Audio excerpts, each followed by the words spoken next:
이제 곧 30이 되는 친구가 카톡으로 보낸 한마디가 있었습니다. 결혼은 사랑의 무덤이 아니라 사랑의 시작이라고 하더군요. 그런데 정말 그럴까요? 오늘은 연애와 결혼에 대한 진짜 현실적인 이야기들을 해보려고 합니다.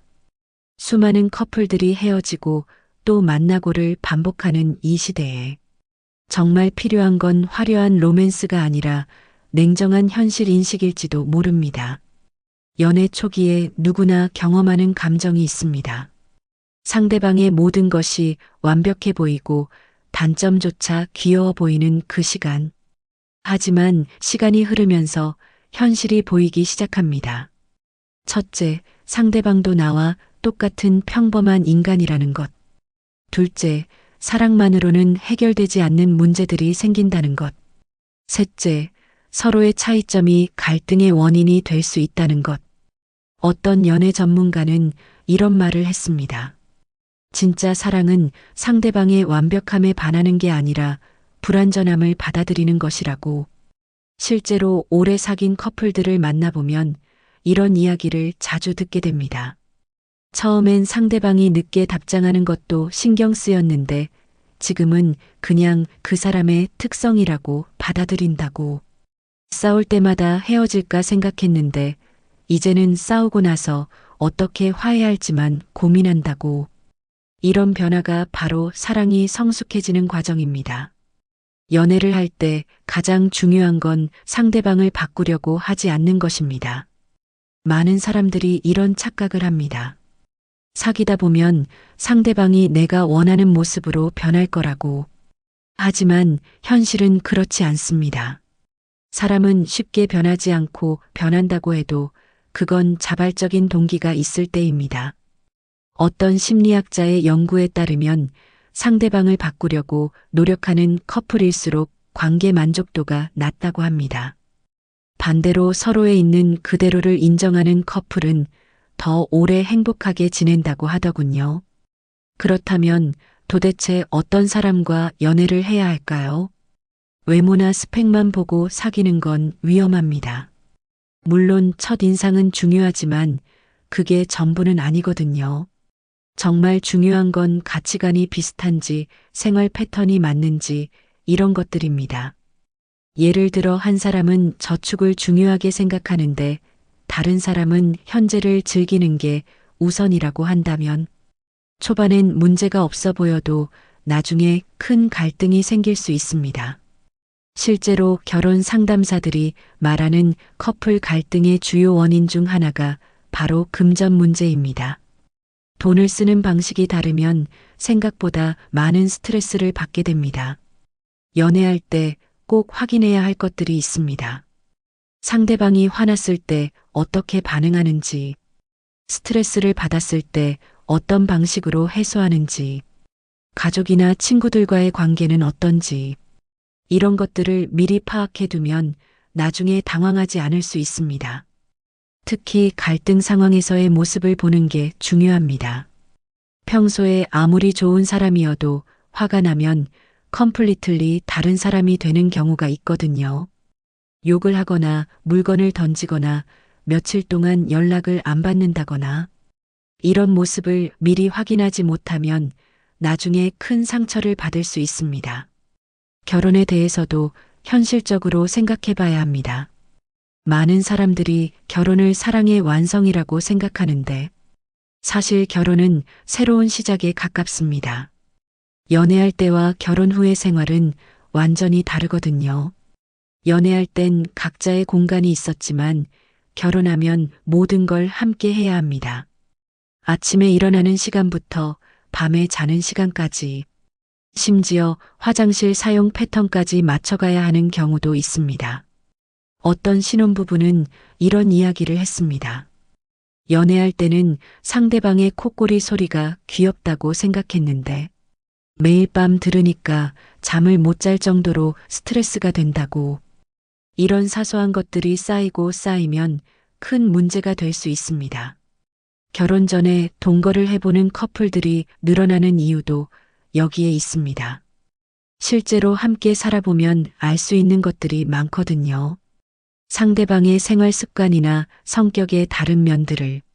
하지만 동거를 한다고 해서 모든 문제가 해결되는 건 아닙니다. 동거와 결혼은 또 다른 차이가 있거든요. 동거는 언제든 끝낼 수 있다는 마음이 어디선가 있지만 결혼은 법적으로나 사회적으로나 더 큰 책임이 따릅니다. 그래서 결혼을 결정할 때는 더 신중해야 합니다. 상대방과 평생을 함께할 수 있을지, 아이를 낳고 키울 때도 좋은 파트너가 될 수 있을지, 늙어서도 서로를 돌볼 수 있을지, 이런 것들을 진지하게 생각해 봐야 합니다. 연애에서 가장 어려운 순간 중 하나가 바로 이별입니다. 아무리 좋았던 사이라도 끝날 때가 있거든요. 이별을 경험할 때 많은 사람들이 이런 생각을 합니다. 내가 뭔가 잘못했나? 상대방이 나쁜 사람이었나? 다시는 사랑하지 않겠다. 하지만 이별도 인생의 일부입니다. 모든 연애가 결혼으로 이어질 수는 없고 그게 꼭 나쁜 것도 아니거든요. 이별을 통해서 자신에 대해 더 잘 알게 되기도 하고 다음 연애에서는 더 성숙한 모습을 보일 수 있게 되기도 합니다. 중요한 건 이별의 상처에만 머물러 있지 말고 그 경험을 통해 성장하는 것입니다. 어떤 사람은 이별 후에 이런 깨달음을 얻었다고 합니다. 상대방을 원망하기보다는 함께했던 좋은 시간들에 감사하게 되었다고, 그리고 다음에는 더 좋은 사람을 만날 수 있을 거라는 희망을 갖게 되었다고, 이런 마음가짐이 바로 건강한 이별의 모습입니다. 재혼하는 사람들이 늘어나고 있는 것도 이와 관련이 있습니다. 첫 번째 결혼에서 실패했다고 해서 포기하는 게 아니라 그 경험을 바탕으로 더 나은 선택을 하려고 노력하는 거죠. 실제로 재혼 커플들과 이야기해 보면 이런 말을 자주 듣습니다. 첫 번째 결혼에서 뭘 잘못했는지 알게 되어서 이번엔 더 신중하게 접근했다고, 상대방을 선택할 때도 외적인 조건보다는 내적인 성숙도를 더 중요하게 봤다고, 연애와 결혼에서 가장 중요한 건 소통입니다. 서로의 마음을 정확하게 전달하고 상대방의 이야기를 진심으로 들어주는 것. 이게 생각보다 쉽지 않습니다. 많은 커플들이 소통 문제로 갈등을 겪거든요. 예를 들어 여자친구가 힘들다고 이야기할 때 남자친구는 해결책을 제시하려고 하는데 사실 여자친구는 그냥 들어주기만 바라는 경우가 있습니다. 반대로 남자친구가 조용히 있을 때 여자친구는 뭔가 문제가 있는 건 아닌지 걱정하는데 사실 남자친구는 그냥 혼자만의 시간이 필요한 경우도 있고요. 이런 차이를 이해하지 못하면 불필요한 오해가 생길 수 있습니다. 소통을 잘하는 커플들의 특징이 있습니다. 첫째, 상대방의 말을 끝까지 들어줍니다. 둘째, 자신의 감정을 솔직하게 표현합니다. 셋째, 상대방의 입장에서 생각해 보려고 노력합니다. 넷째, 갈등이 생겨도 인격적인 모독은 하지 않습니다. 이런 원칙들을 지키면 웬만한 문제는 대화로 해결할 수 있습니다. 연애할 때 또 중요한 건 각자의 개성을 유지하는 것입니다. 사랑에 빠지면 상대방과 모든 걸 함께하고 싶어지는데 그렇게 되면 오히려 관계가 지루해질 수 있거든요. 각자의 취미나 친구 관계를 유지하면서 함께하는 시간과 혼자만의 시간의 균형을 맞추는 게 중요합니다. 어떤 커플은 일주일에 하루는 각자 따로 시간을 보낸다고 합니다. 그날엔 친구들과 만나거나 혼자서 하고 싶은 일을 하는 거죠. 그러면 다시 만났을 때 더 새로운 이야기를 나눌 수 있고 서로에 대한 그리움도 느낄 수 있다고 하더군요. 결혼 생활에서도 마찬가지입니다. 부부가 되었다고 해서 모든 걸 함께 해야 하는 건 아닙니다. 각자의 공간과 시간을 존중해 주는 것도 필요해요. 특히 요즘은 맞벌이 부부가 많아서 집안일이나 육아를 어떻게 분담할지도 미리 이야기해 봐야 합니다.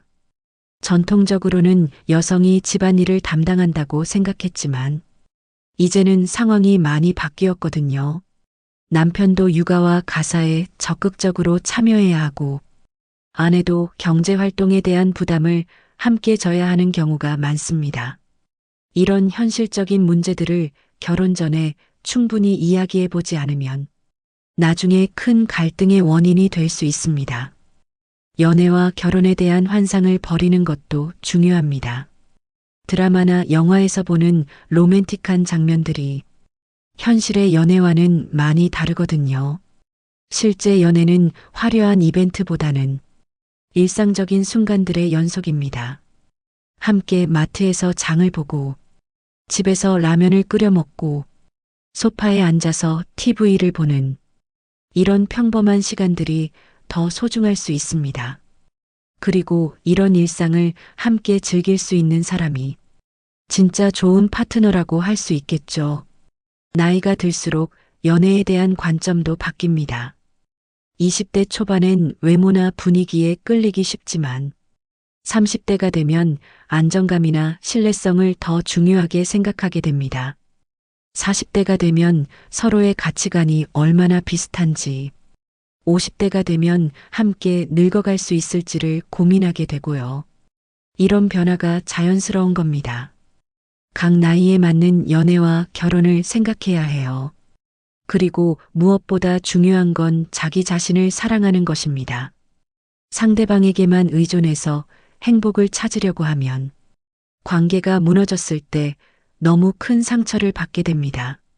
자신만의 삶이 충실하고 행복한 사람이 다른 사람과도 건강한 관계를 만들 수 있거든요. 혼자서도 충분히 행복할 수 있는 사람이 함께 했을 때 더 큰 행복을 만들어낼 수 있습니다. 연애와 결혼은 인생의 전부가 아니라 일부입니다. 물론 중요한 부분이긴 하지만 그것만이 인생의 목표가 되어서는 안 되겠죠. 자신의 꿈과 목표를 가지고 살아가면서 그 과정에서 만나는 좋은 사람과 함께하는 것. 이게 바로 건강한 연애와 결혼의 모습입니다. 완벽한 사람은 없고 완벽한 관계도 없습니다. 서로의 부족함을 채워주고 힘든 시간을 함께 견뎌내며 시간이 흘러도 서로를 존중하고 사랑할 수 있다면 그것만으로도 충분히 성공한 관계라고 할 수 있을 것입니다.